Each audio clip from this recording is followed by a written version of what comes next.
père aurait donné un coup de tête à Mohamed, qui l'a assommé en arrière sur le canapé, qui s'est jeté sur lui. Et Christophe a vu son père étrangler mon frère et prendre du plaisir en l'étranglant, qu'ensuite il s'est acharné au couteau sur lui. Christophe, son père lui avait demandé de lui donner le couteau qui a servi à poignarder, mais au moment où il me le dit, c'est pratiquement quelqu'un qui craque, qui est en larmes, qui a revécu ça des milliers de fois. Et on sent qu'il le dit. Je me dis, j'étais un gamin, je ne savais pas ce que je faisais, je ne savais pas ce qui allait se passer, je ne savais pas que ça irait jusque-là. Et donc du coup, on a le récit de cette scène de crime qui est quand même pas banale. On a un père qui va donc avouer à donner la mort à Mohamed à ce moment-là, en présence de ses deux fils. Et du coup, ces trois protagonistes vont d'abord cacher le corps dans l'appartement. Et puis ensuite vont le transférer, vont le transporter pour le cacher chez la grand-mère. Et ce cadavre va rester caché pendant 6, 7, 8 ans, je crois. Ce père, comment il a pu se regarder dans le miroir? Comment il a pu vivre avec le secret sordide du meurtre de mon frère en se disant que c'était un bon père? C'est ça être père? Ils ont fait la fête, ils ont fêté Noël avec mon frère dans la cave.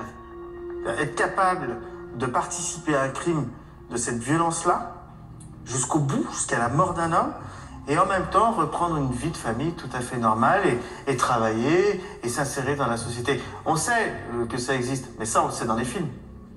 Lorsqu'on découvre dans la réalité cette psychopathie quand même extrême, ça glace le sang.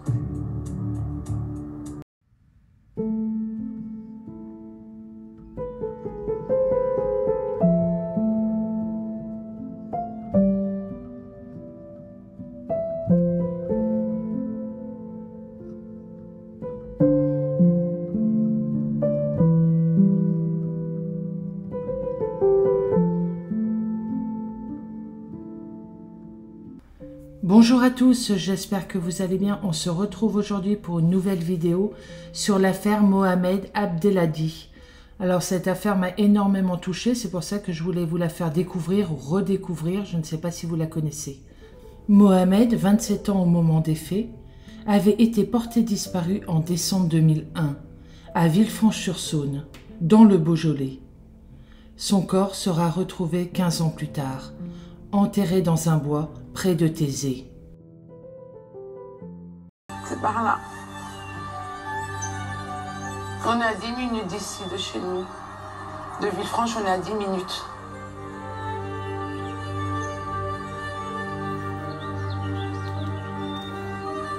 « 19 ans. 19 ans que je traîne ce cauchemar. Les 3 arbres, tu vois. 1, 2 et 3, là-bas, il y a des ramifications qui ont poussé.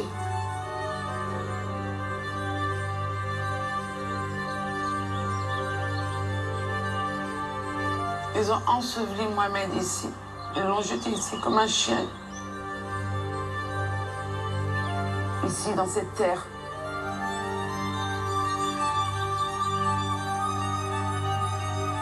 J'ai la haine. J'ai la rage quand je viens ici. Je veux qu'ils le sachent, que moi je sais ce qu'ils ont fait. Et ils n'auront jamais de paix tant que je serai en vie. J'irai au plus haut s'il le faut, mais j'irai jusqu'au bout. Dans l'affaire de Mohamed, tout a dysfonctionné.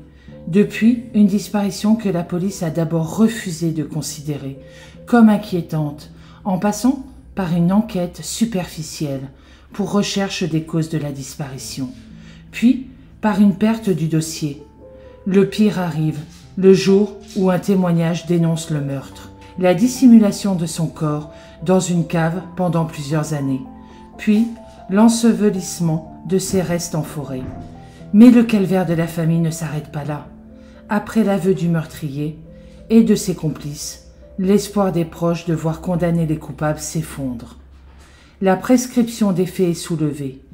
La perte des actes de l'enquête, effectuée des années auparavant, qui avait permis d'interrompre les délais de prescription et d'amener le meurtrier devant les assises, sonne la seconde mort du jeune homme.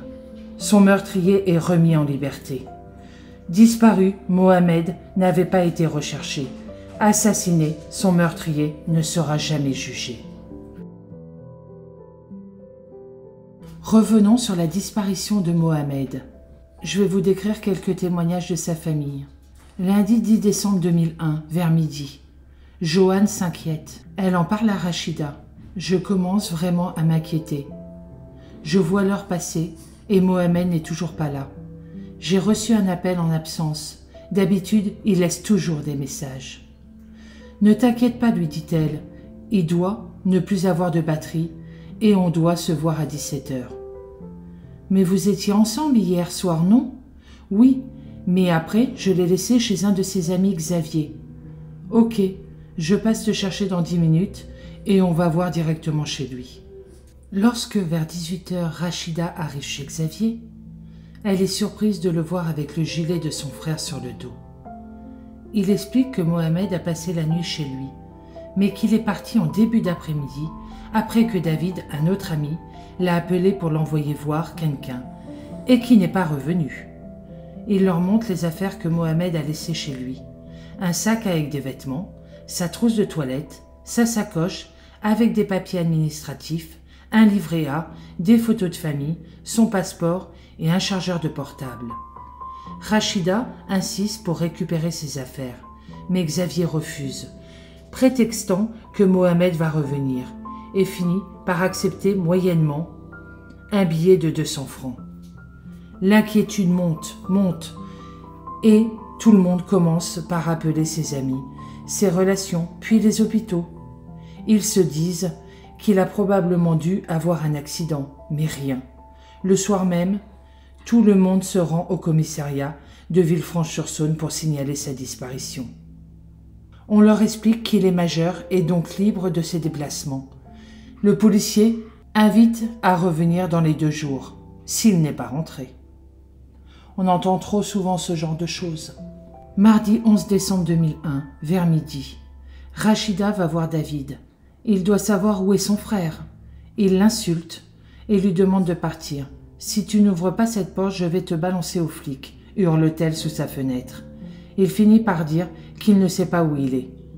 Rachida retourne au commissariat et remplit une demande de recherche en intérêt des familles, en donnant tous les noms en lien avec la disparition de son frère, sa petite amie Joanne, David, Xavier, etc. Rachida, si impliquée dans la vie de l'hôpital où elle travaille, profite de chaque jour de repos pour chercher Mohamed, dans les foyers, les squats, chaque recoin de son univers exploré. Et comme elle ne le trouve pas, elle recommence. Un jour sans fin, Rachida s'arrête de vivre. Je vais vous décrire un petit peu Mohamed. Mohamed est né en 1974, 2 ans après Rachida. Les premières années de leur vie se passent en Algérie, dans une grande ferme implantée, dans des terres immenses. Lorsque la grand-mère maternelle décède en 1979, leur père décide d'expatrier toute la famille en France, car il restait au pays surtout pour elle. Ils arrivent en janvier 1980, sous la neige, dans un quartier de Villefranche-sur-Saône. Au cours des années suivantes, la famille s'agrandit, avec les naissances de 6 autres frères et sœurs, Rokia, Nawel, Sherazade, Kamel, Smaïn et Wizelm. Je me souviens qu'avec Mohamed, on disait bonjour aux inconnus que l'on croisait dans la rue. Parfois les gens nous répondaient, parfois ils nous répondaient bizarrement. On ne comprenait pas leur comportement, car en Algérie, tout le monde se salue. Mais on avait tellement envie d'apprendre le français, que les seuls mots que nous connaissions, bonjour, s'il vous plaît, merci, nous les répétions à tout va. Rachida et Mohamed entrent en primaire grâce à un apprentissage intensif du français. Mohamed a des difficultés au collège et se retrouve en classe de perfectionnement. Les années passent. Mohamed est un adolescent plutôt sage. Il participe au conseil municipal des jeunes de la commune et passe son temps libre entre ses amis, la lecture, la découverte de la faune et de la flore, la boxe et la cueillette des champignons. Il entre au lycée professionnel, choisissant la spécialité opérateur sur commande numérique.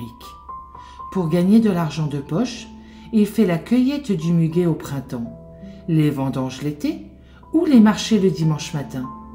Il aime prendre soin de lui et de son apparence. Il s'achète de beaux vêtements, mais il lui reste toujours de l'argent pour faire des cadeaux aux autres. Comme beaucoup de jeunes, il touche un peu à la drogue, fume des joints essentiellement. Mohamed a un charme fou, toutes les filles sont amoureuses de lui. À 22 ans, Mohamed rencontre Joanne, dont il tombe amoureux. De 5 ans sa cadette. Elle est encore lycéenne et vit chez ses parents, tout comme lui.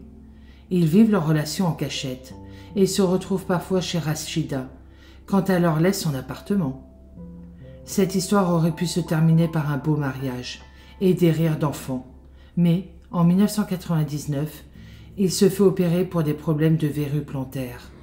Lors de la 2e opération, il sort de l'hôpital en fauteuil roulant, avec d'intenses douleurs et une ordonnance de Dafalgan qui ne le calme pas. Pour l'aider, David, un de ses copains, commence à lui fournir de la cocaïne. D'abord gratuitement, puis très vite, Mohamed doit la payer et en devient dépendant, bien que ses douleurs aux pieds soient passées. La situation familiale se dégrade rapidement. Mohamed ne se lève plus pour aller travailler, ce qui entraîne de fortes tensions avec son père qui ne supporte pas que son fils reste comme ça. Mohamed finit par se faire virer de l'entreprise, où il travaille pour abandon de poste, et son père le fait entrer dans l'usine Blédina, où il est salarié. Pour ce dernier, il faut toujours donner le meilleur de soi. Mohamed décline. Rachida est la seule au courant de la situation de dépendance de son frère. Elle l'envoie faire une première cure de désintoxication au début de l'année 2000, avec l'aide du directeur de l'école d'infirmière, où elle fait ses études. Son père comprend alors qu'il ne s'agit pas que d'un problème de joint. Mohamed tient quelque temps avant de rechuter. Rachida l'oriente alors vers le centre Jonathan, où il est soigné et mis sous Subutex. Elle fait attention à ce que son frère suive bien les rendez-vous au centre. Il se rendra avec assiduité aux consultations de février à novembre 2001. Mais Rachida voit bien qu'il ne se sort pas et organise une nouvelle cure qui doit démarrer le 10 décembre 2001. La veille, toute la famille rompt le jeûne du Ramadan. Quand Mohamed rentre au domicile familial vers 19h, ses parents sont déjà partis à la mosquée. Mais tous les frères et sœurs sont là. Rachida l'informe que sa cure est reportée d'1 semaine à cause d'un problème à l'hôpital. Mohamed fond en larmes dans ses bras. « Je n'ai plus de Subutex. Je ne sais pas comment je vais faire pour tenir. » Il ne reste pas longtemps car Joanne, sa compagne, l'attend dans la voiture. Il part vers 20h en prévoyant de revenir le lendemain. C'est la dernière fois qu'elle le serre dans ses bras. Comme elle le dira, elle ne sait pas pourquoi, mais il y a des larmes qui lui montent sur les joues. Elle ne le reverra plus jamais. Quand Mohamed disparaît, toute la famille se met à le chercher. Rachida ne croit pas que Mohamed ait disparu volontairement, sans la prévenir ni prévenir ses parents, les laissant tous dans l'angoisse. Je suis sûre qu'il est arrivé quelque chose de grave. Alors, il le recherche, d'abord dans les endroits où il va d'habitude, en ville, puis dans les départements, enfin dans la région. Ils reçoivent de nombreux appels. Il a été vu ici ou là. Partout où ils peuvent aller, ils s'y rendent, mais malheureusement sans succès. Ils font appel à un détective privé et à une organisation de recherche des personnes, SOS Disparus, qui leur coûte malheureusement très cher. Les parents participent même à une émission algérienne, équivalente à Perdu de vue. Beaucoup de faux espoirs. En juillet 2002, une amende des transports en commun lyonnais au nom de Mohamed arrive chez ses parents. Mais l'orthographe du nom n'est pas la bonne. En 2007, tout s'accélère, alors que Rachida est chez le coiffeur. Entre dans le salon Laetitia, une jeune fille qui connaissait Mohamed depuis la maternelle. Quand elle apprend qu'il a disparu, sans savoir à quelle période, elle indique spontanément l'avoir croisé dans Chalon-sur-Saône, en novembre 2005, alors qu'elle était allée voir des amis. Elle raconte qu'il portait un bouc et des mèches blondes. Il lui aurait dit de ne dire à personne qu'il s'était vu. D'autres personnes auraient remarqué Mohamed en compagnie d'une jeune femme ayant des jumeaux dans une poussette. Rachida n'y croit pas.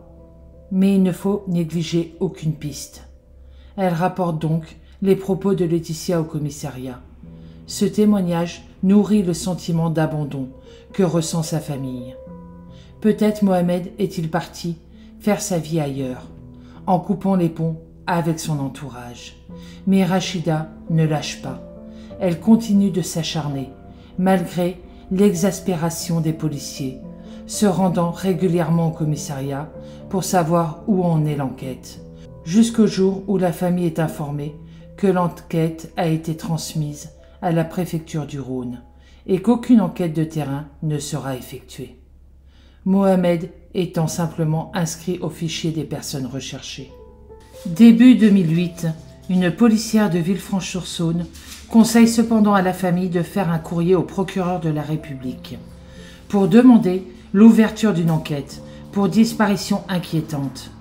Une procédure est enfin engagée et imposée au commissariat le 17 février 2008, soit plus de 7 ans après la disparition. Mais de nombreuses informations ne sont plus disponibles. Quelques vérifications sont faites sur les comptes bancaires, dans les fichiers de la Sécurité sociale, de l'URSSAF ou d'immatriculation des véhicules. Et l'enquête est clôturée sans qu'aucune trace de Mohamed ne soit trouvée. En mars 2015, une jeune femme se présente à la gendarmerie de Beaujeu, dans le Rhône, et déclare que son ex-petit ami Christophe D a participé à un meurtre 14 ans plus tôt, avec son frère aîné Jérôme et son père Patrick. Ces confessions lui ont été faites par Angélique, la sœur des présumés meurtriers.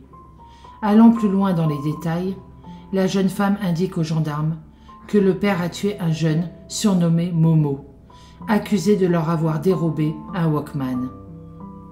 Un an après cette dénonciation, les gendarmes ouvrent une enquête, placent sous surveillance les auteurs présumés et font le lien avec la disparition non élucidée de Mohamed.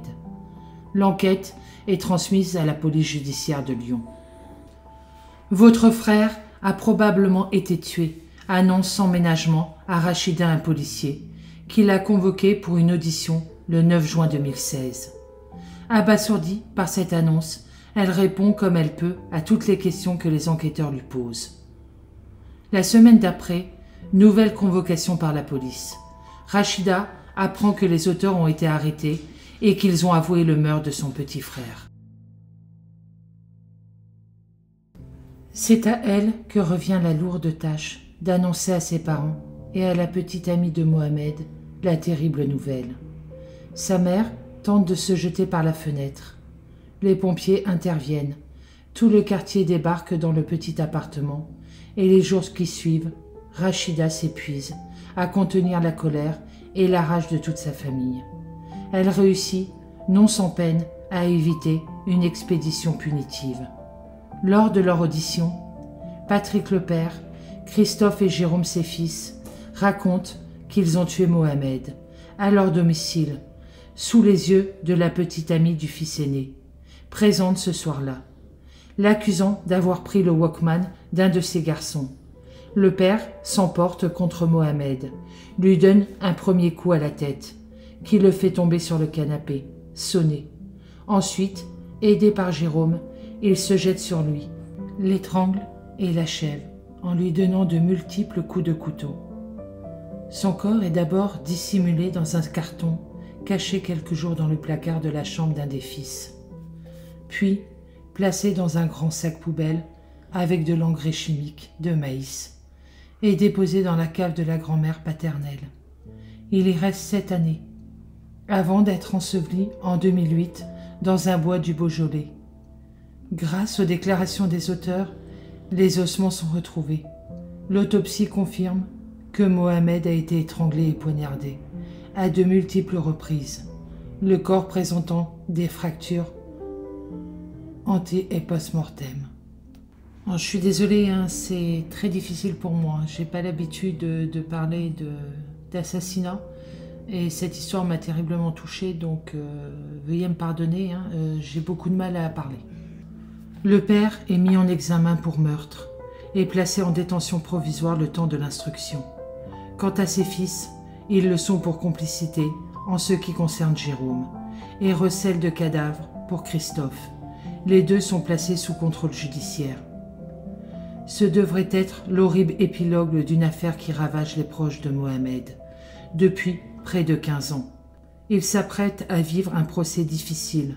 Ils font appel à l'un des avocats pénalistes bien connus à Lyon, maître David Metassax. Tous font valoir leurs droits aux assurances juridiques et à l'aide juridictionnelle pour couvrir les frais de l'instruction et du procès.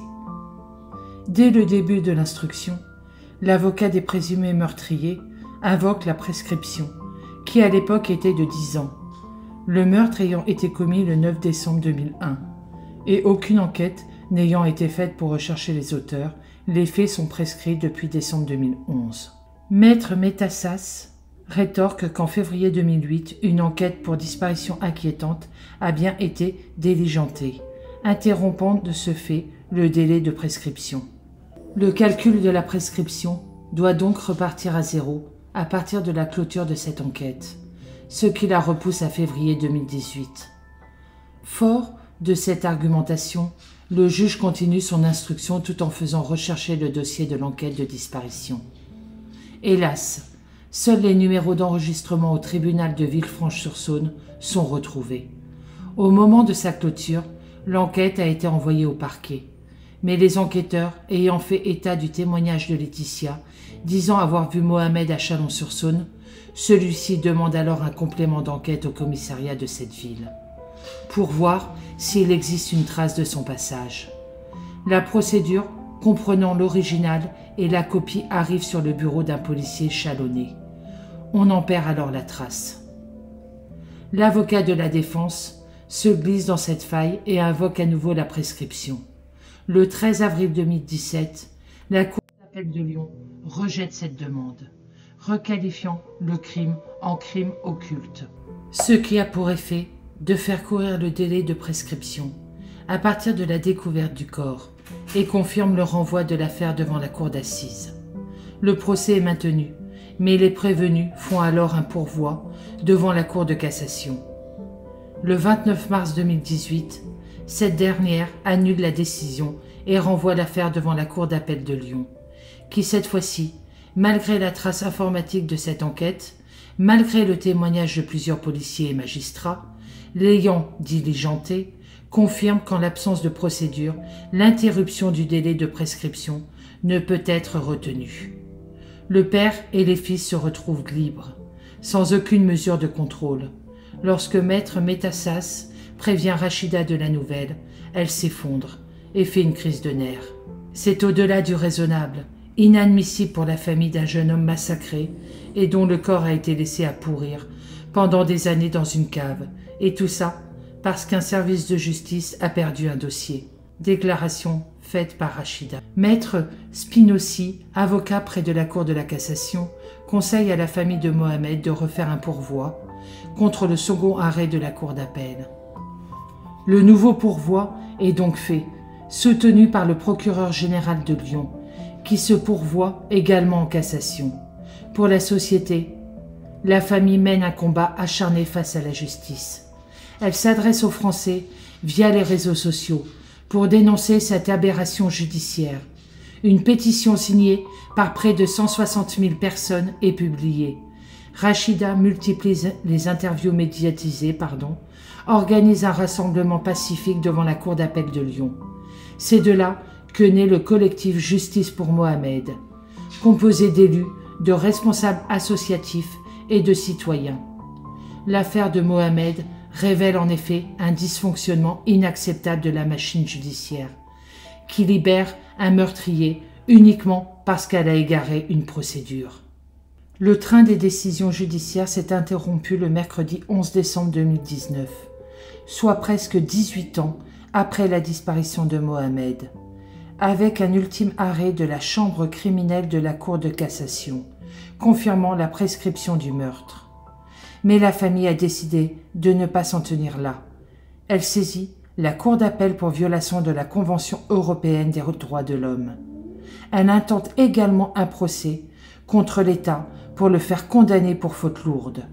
C'est en effet la perte de la procédure d'enquête de disparition inquiétante qui a empêché l'interruption de la prescription et l'impossibilité de faire comparaître devant la cour d'assises le présumé meurtrier qui avait reconnu les faits. Beaucoup de questions sans réponse. Dans cette affaire, beaucoup de questions restent en suspens. Comment la procédure s'est-elle perdue? Pourquoi les auteurs ont-ils choisi de transporter le corps au moment du déclenchement de l'enquête pour disparition inquiétante en 2008? Patrick aurait-il pu avoir des informations sur l'ouverture d'une enquête? Et si oui, pourquoi, par qui et comment? Pourquoi l'inspection générale de la police nationale n'a-t-elle pas été saisie par le parquet pour tenter d'élucider les conditions dans lesquelles la procédure a été égarée? Pourquoi la justice ne s'est-elle pas inquiétée du non-retour des vérifications demandées au commissariat de Chalon-sur-Saône? Qui a appelé Rachida en 2011 pour lui dire que l'enquête était close alors que manifestement elle ne l'était pas, puisque les éléments en avaient été perdus? A-t-on vérifié aux archives de la police judiciaire si une copie de la procédure diligentée par le commissariat de Villefranche-sur-Saône avait été conservée? La justice se doit d'apporter aux proches la considération que leur peine mérite.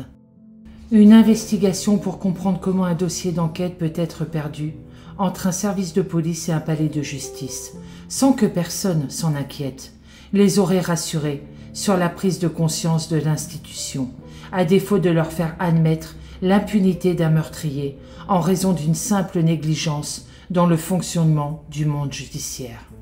Je souhaite énormément de courage à la famille de Mohamed et j'espère du fond du cœur que la justice sera faite. Il faut que ce meurtre ne reste pas impuni. Voilà, c'est la fin de cette vidéo. Je vous demande juste de rester très respectueux dans les commentaires, s'il vous plaît. Maintenant, je souhaite encore beaucoup de courage à sa famille et que Mohamed repose en paix et que justice soit faite. Merci beaucoup et je vous souhaite une très bonne journée. Je vous dis à bientôt dans une prochaine vidéo. Surtout, prenez soin de vous.